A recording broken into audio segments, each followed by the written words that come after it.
Bismillah, alhamdulillah, wa salatu wa salam ala Rasulullah. A quick small reminder, brothers and sisters, regarding the situation in Gaza. We all know what is happening.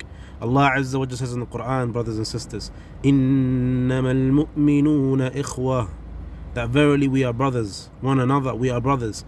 And an authentic hadith. And what does it mean for us to be brothers? Well, the Prophet ﷺ says in authentic hadith, Al-Muslim kal-Muslim kal-Bunyan. Al-Muslim wal-Muslim kal-Bunyan, that a Muslim to another Muslim is like one building. يشد بعضه بعض, that we should complete one another.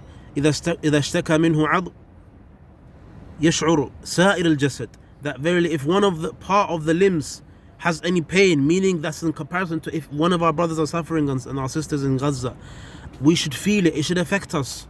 But what is the position? What should we do? We should aid our brothers and sisters in wealth if we can. Now look at the link below. If you're able to, then support your brothers. As the Prophet ﷺ says in authentic hadith, وَاتَّقُوا اللَّهَ وَلَوْ بِشِقِّ تَمْرَةٍ, meaning fear Allah Azza wa Jal, even if it was for a date. So meaning you should aid your brothers and sisters in wealth. Why? Because it doesn't make anything. It doesn't harm you at all, and it doesn't take much from you to aid your brothers. They're your brothers and sisters in Islam, and they are being oppressed. They are being tortured, killed, innocent children, innocent women that have nothing to do with anything of the situation, but rather they're being oppressed. But subhanallah, what does Allah Azza wa Jalla say in the Quran? وَلِيُمَحِّصَ اللَّهُ الَّذِينَ آمَنُوا وَيَمْحَقَ الْكَافِرِينَ. As Allah says in the Quran, that verily Allah will do such a thing, meaning will make a calamity befall upon His believers in order to cleanse them from what? From their sins. And if they don't have sins, in order to purify them, as Ibn Kathir says in tafsir of this verse. And Allah Azza wa Jal will definitely destroy the disbelievers. So it's only a matter of time. Allah Azza wa Jal does this for hikmah, baligha, for a reason. The fact that they are suffering and they are, suffering and suffering, it's not because of the fact that Allah wants to send them to destruction, no, but it's for a reason, for hikmah. As it comes in an authentic hadith, that there will be a time when, as the Prophet ﷺ says, وَلَا تُقَاتِلُنَّ الْيَهُودِ, and the كما قال النبي صلى الله عليه وسلم, that you will definitely fight the Yahud until حتى يقول الحجر, until the stone will say, يا مؤمن يا مسلم تعال وَاقْتُلُوا الْيَهُودِ الَّذِي خَلْفِي, أو كما قال النبي صلى الله عليه وسلم, until the stone will say, oh Muslim, oh believer, come and kill the Yahud that is behind me. Allah Azza wa Jal says in the Quran, Alif Lam Mim, أَحَسِبَ النَّاسُ أَن يُتْرَكُوا أَن يَقُولُوا آمَنَّا وَهُمْ لَا يُفْتَنُونَ. It's impossible. Alif Lam Mim. Do the people believe that they will be left alone because they say they believe?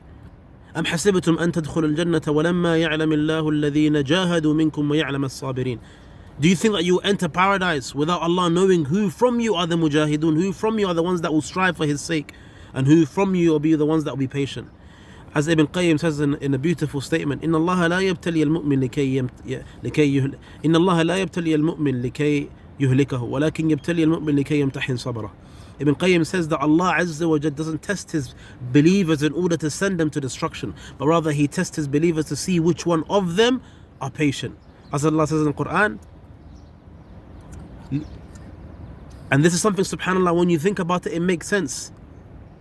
لِيَعْلَمْ أَيُّكُمْ أَحْسَنُ عَمَلًا, to see which one of you are greater in doing good deeds. So them being patient upon their state is something that is from the simat of the mu'min, is from the signs of the mu'min. But what is upon you to make dua, and from the authentic hadith which is narrated in Sahih Muslim, as Ibn Umar mentions, and that he heard the Prophet ﷺ making dua qunut in a time of calamity in the 5 daily prayers, which means, as Shaykh Albani explains this hadith, it means that it is mashru', it is permissible for you to make dua in the last rak'ah. For example, you prayed Fajr, in the last rak'ah you make dua for your brothers and sisters. You pray Dhuhr, you pray Asr, you pray Maghrib, and you pray Isha. Any of the times that you wish, you can make dua because of the calamity that is happening to your brothers. So it's not something strange. Many people think that why is it people are making dua? This is normal, and this happened in the time of the Prophet ﷺ. He used to make dua against some of the tyrants of Islam. So those people that make dua, you will get rewarded for it, and it is permissible. And when you make dua, you're supposed to make it out loud, i.e. you say the dua in the last rak'ah after you've made the last ruku', you've come back up before you're going down to the sajda. So these are from the things that come to mind, that is upon the believers that they should do, but they should make dua. الدعاء سلاح المؤمن كما قال النبي صلى الله عليه وسلم. Dua is their weapon for the believers. So make dua. Try to aid them in wealth. And know that they would, as Allah mentions in the Quran, وَقَطَّعْنَاهُمْ فِي الْأَرْضِ أُمَمًا, that verily we have made them divided into different parts and scattered over all over. They don't have a land. But this was the sha'n of the Yahud. They used to kill the Anbiya as well, and they spread calamity upon the earth. So what is upon you as a believer is that you make dua for them and you're patient and you don't go and protest. Don't لا تخالف السنة, brothers and sisters.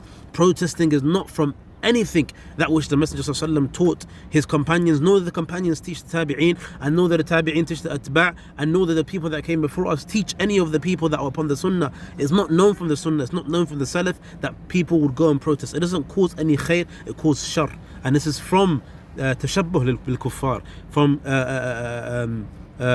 copying the non-Muslims. But it is not from the sifat of a mu'min, of a believer, but rather what should they do? They should try their best